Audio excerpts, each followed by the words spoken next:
Hello, YouTubers. I'm going to share how I selected the industries for my 12 foot by 20 inch shelf layout. I've had a few comments that there isn't a specific area in New England that this layout represents, so that prompted me to create this video to talk about how I selected my industries.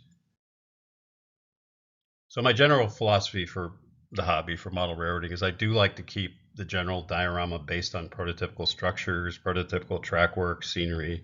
I like to make sure everything fits within an era. So in my case, late 90s to early 2000s. Maybe where I depart from some modelers is I don't believe we should be constrained too much by geography or a prototypical location. I mean, it's a hobby, so creativity and imagination is a healthy element that makes it more enjoyable, in my opinion.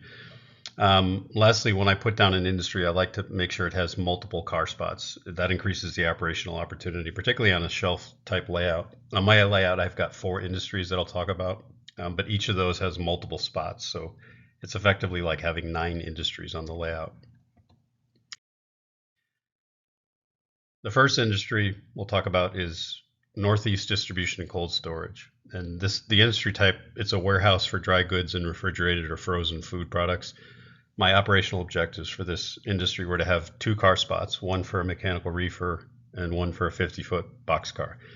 I also wanted to have room on that siding that I could use as a lead track for switching other industries, and I wanted room on the siding to store or temporarily spot additional cars. So let me show you the actual model on the layout, which it was kit bashed from a Walthers modern cold storage warehouse.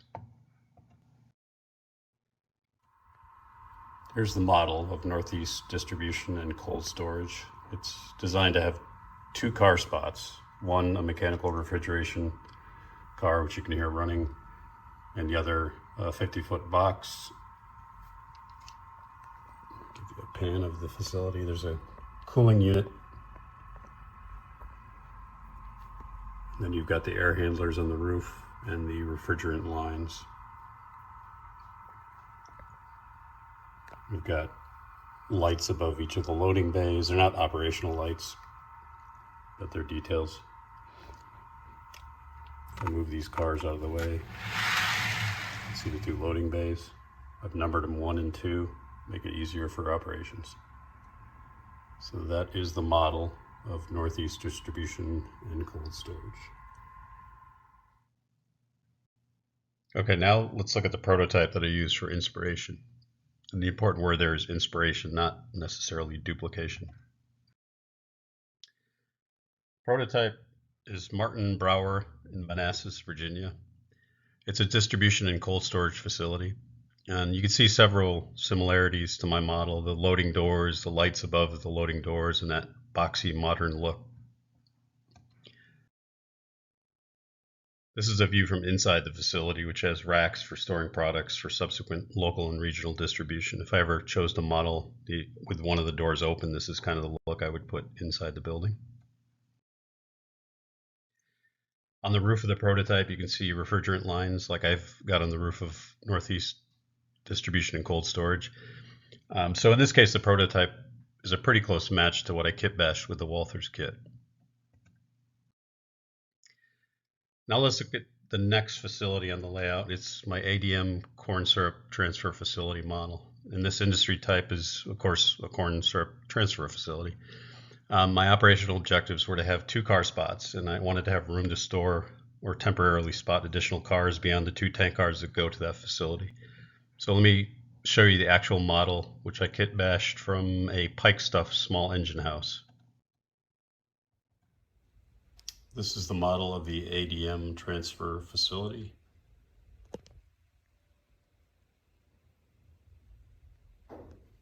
Trucks can pull through, load up with the corn syrup, and take that to market. It's set up to have 2 car spots. I've actually numbered them on the side of the building here for operations, 1 and 2, which corresponds to these 2 on the track. And then there's the piping and hoses to unload the corn syrup into the waiting trucks. So that is the ADM corn syrup transfer facility model. Okay, now I'll show you the prototype. This is an ADM facility in Winnipeg, Manitoba. It's pretty close to what I modeled. I also modeled the hoses at the ADM facility using rubber bead rope from Michael's Crafts. It comes in black and like an opaque white. I'll do a future post where I talk about specifically how I modeled the hoses and piping at the ADM facility. I do need to give a shout out to the guy who gave me the ADM idea. It's a YouTuber, John at RailServe John. He's got a great channel. He talks about making a very similar model. So thank you, John. My next industry on my layout is Ballard Printing and Publishing. This industry type is a printing and publishing plant. They take in paper, cardstock, cardboard, and they produce packages and publication products. Operational objective for this industry, I wanted to have 2 car spots for box cars, and I wanted to also have room on the siding to store or temporarily spot additional cars, similar to the other industries. So let's take a look at that model on the layout, which I kit bashed from Walther's Modern Steel Warehouse Kit. This is the Ballard Printing and Publishing Facility model. You can see that it's cut at an angle, which matches that siding. Some roof details. Like a few of the buildings, I've done a printout of the actual wall to put on the backdrop so that it looks like the building extends. They move these two. It's designed with 2 spots. Those are numbered 1 and 2 for operations.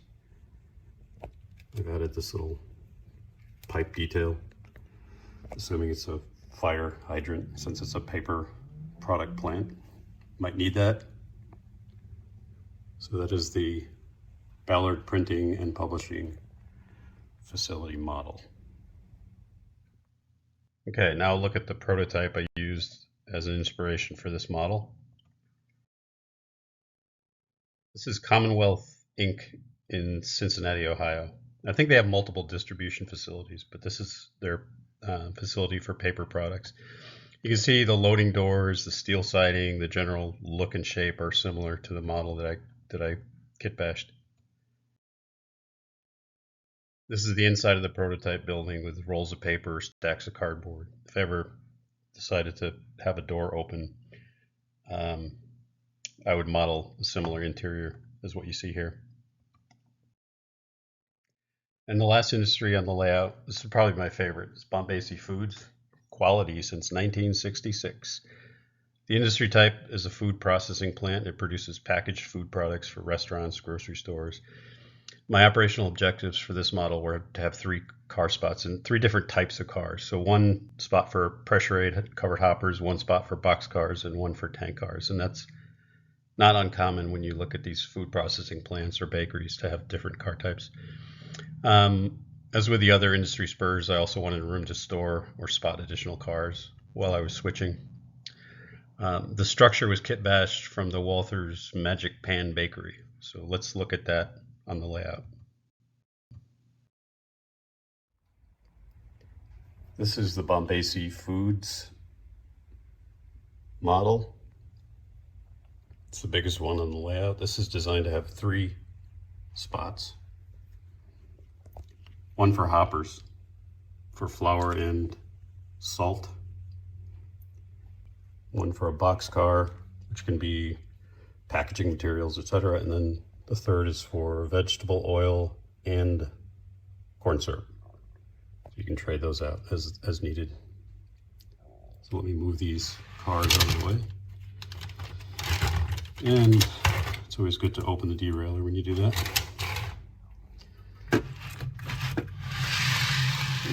There you go.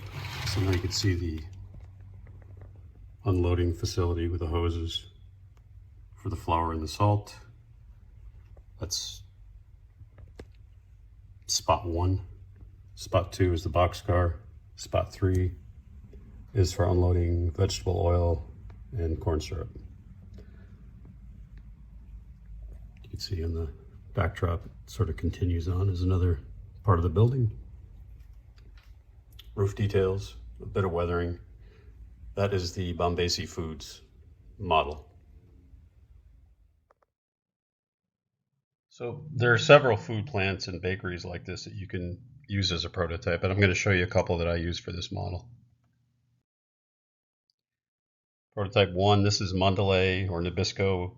They have a facility in Portland, Oregon, one in Chicago, Illinois. This picture is the one in Portland, Oregon.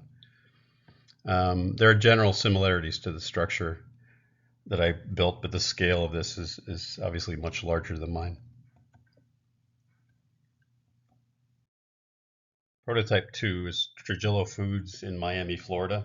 And you may have seen this on Lance Menheim's layouts or in his books. This company still exists in Miami, Florida. I'm not sure how much of the switching goes on, but I have seen pictures where they have covered hoppers, which I think you see there. This is an overhead Google image. And they also have boxcars and corn syrup cars. So similar in terms of how they are served by rail. So those are the 4 layouts. And again, with those 4 layouts, I can get 9 different car spots, 3 at Bombay Foods, 2 at the printing facility, 2 at Northeast Cold Storage and Distribution, and 2 at the ADM facility. A couple of summary points to keep in mind if you're in the process of deciding on your industries. One, I would say keep the structures as prototypical as possible. Keep them all era appropriate, so don't have a modern steel warehouse if you're modeling the 1940s, for example. 3, it's okay to use your imagination and deviate from modeling just one specific geography. I handpicked industries that I liked from different places in the US, and I pulled them together to create my industrial corridor, which is meant to represent somewhere in the Northeast. I call it New England. That's why I model Providence and Worcester. And then lastly, whenever possible, try to have multiple car spots at each industry. That gives you more interesting operational opportunities, and it's also more prototypical. So I hope that was helpful. I hope it was informative. As always, thank you for watching. Please like and subscribe. I hope you have a great day. Thanks.